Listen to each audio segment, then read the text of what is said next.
Hi guys, so here's a second video on the periodic table. This one's on metals, metalloids, and nonmetals and how to figure out which ones are which. So you'll need your notes, the main periodic table from your reference table, as well as a small periodic table. That small periodic table will go into your set of notes. We'll talk about the metals, nonmetals, then the metalloids. So here, we want to make sure that we know which ones are which.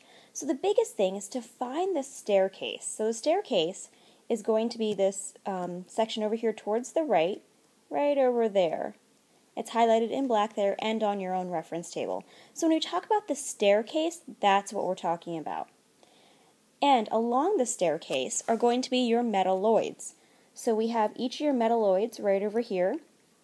So pretty much every element that touches the staircase is going to be a metalloid, except for aluminum and astenine.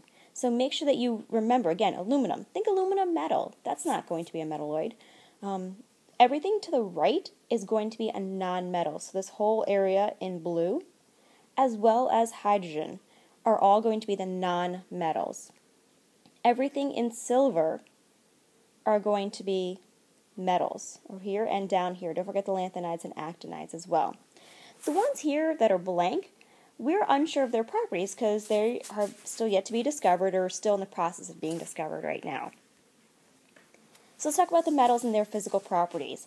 They have extremely high melting points and boiling points, so it takes a lot of energy for them to go from a solid to a liquid, and then more energy for them to go from a liquid to a gas. They are typically going to be solids, except for mercury. Mercury is going to be a liquid. They're good conductors of heat and electricity. That's why we use them for cooking, for our pots and pans. The pots and pans are made of metal. They also do, again, conduct a lot of electricity.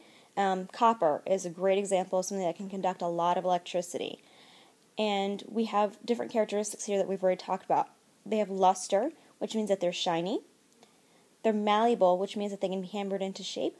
And they're ductile, meaning that they can be drawn into wires. Copper is, again, another example of something that's really ductile. And we use them in all of our wiring because they are such good conductors of electricity. Their chemical properties, pretty much any chemical property, is what happens to electrons. And we'll talk about what electrons are in a bit, but pretty much these guys are going to lose electrons. The nonmetals have pretty low melting points and boiling points. In fact, most of them are going to be gases in room temperature.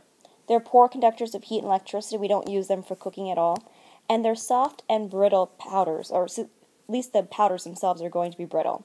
Some exceptions are carbon. Carbon can be arranged differently, so you can have carbon as a ring, or excuse me, as a diamond, or carbon as the graphite in your pencil. They have two different characteristics. The graphite in your pencil would have more of these non-metal physical properties, meaning that they're very brittle and soft. Their chemical properties, pretty much they like to gain electrons. And again, we'll talk about what electrons are later. Metalloids, are also known as semi-metals, are a cross between nonmetals and metals. So their melting points and boiling points are pretty much in between metals and nonmetals. Their states of matter are pretty much solid, and they also are good conductors of electricity. If you hear about semiconductors, silicon is a great example. They help conduct a lot of electricity in a lot of computer hardware that we use. So to summarize, use your stairstep to help you distinguish between metals and nonmetals. Everything that's along the staircase except for aluminum and astenine are going to be the metalloids. Everything to the right as well as hydrogen are going to be the nonmetals, and everything to the left are going to be metals. Have a great day, guys.